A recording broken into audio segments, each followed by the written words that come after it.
All right, guys, I'm just relaxing today talking about abortion because I have some extra time. I have a book, When Abortion Was a Crime. I started it.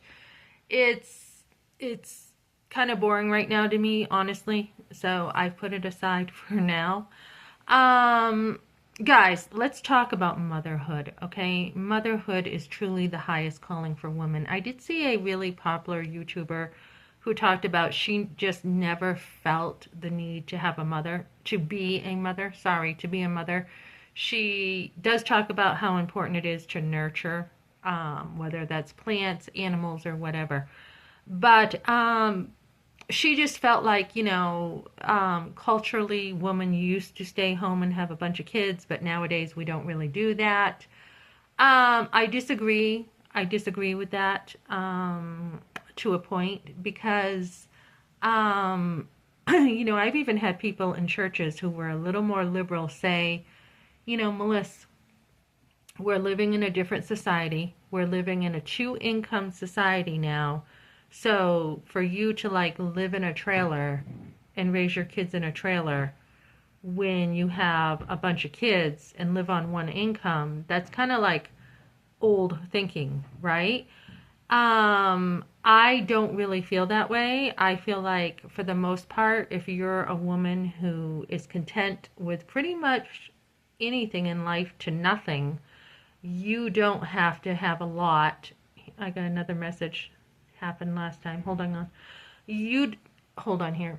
I'm going to put that aside for a minute because I want to finish this video.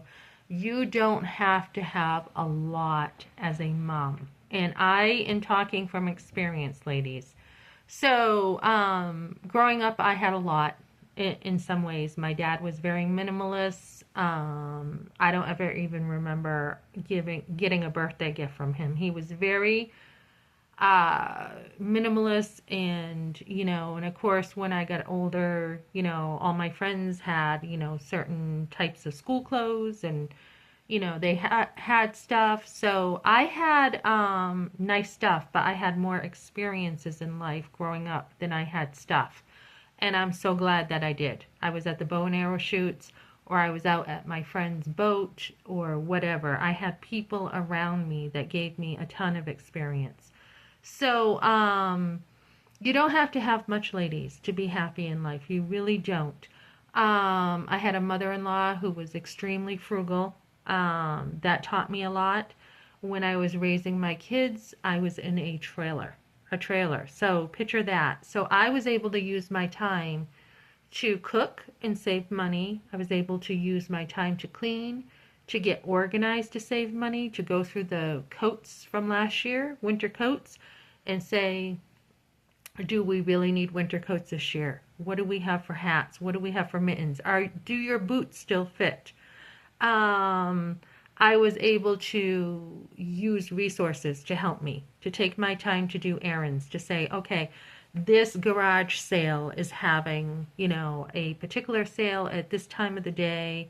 I'm going to buy some homeschool stuff. I'm going to get these, architect kits for like $1. I'm going to buy books for like 50 cents.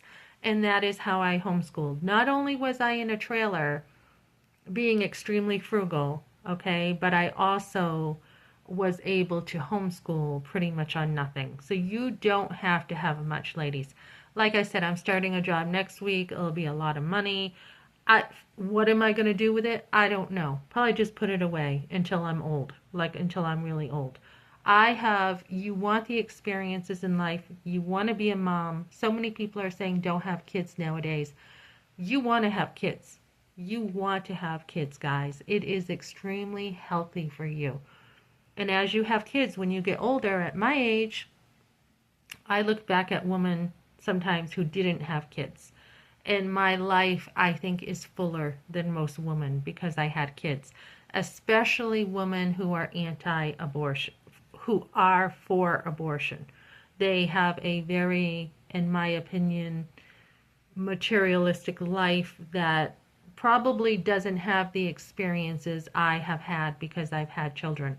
And a lot of women are left older, they're lonely, they don't have kids, they don't have nothing to look back on their life to say, What did I do in my life that made a difference in someone else's life? When you have kids, you invested in them. You invested in the next generation, and you have a ton of stuff that you have given and invested and reinvested and reinvested. And hopefully one day I become a grandmother, but then you have the whole grandmother thing that you are reinvesting again in the next generation.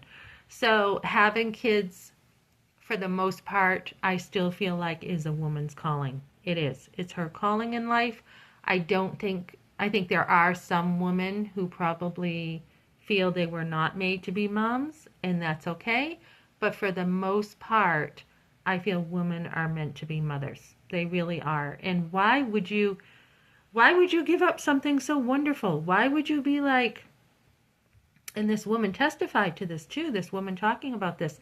She said, I've had tons of experiences. I've traveled. I've done this. I've had the nicest clothes in the world, and they really don't mean anything. And I can tell you from a time in my life when I had the nicest clothes, some of the nicest clothes, and I worked for the agricultural department for a time.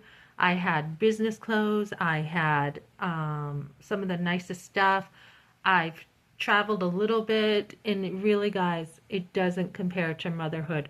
So I am somebody who encourages women to have children even when you don't have money, because what's going to happen is you are going to end up having money later on in life. And you'll be able to do whatever you want with your life. And you'll be like, what am I supposed to do with this stuff? I don't want to buy anything. Most of it's junk. What am I going to buy? What am I doing with my money?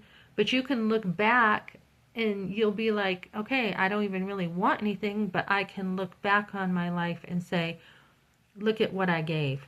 I used my body to give to motherhood. I had children. I made my husband happy. I gave him sons. That is what you can look back at. And just like I had a grandmother who didn't have much money, but when she died, she had her kids.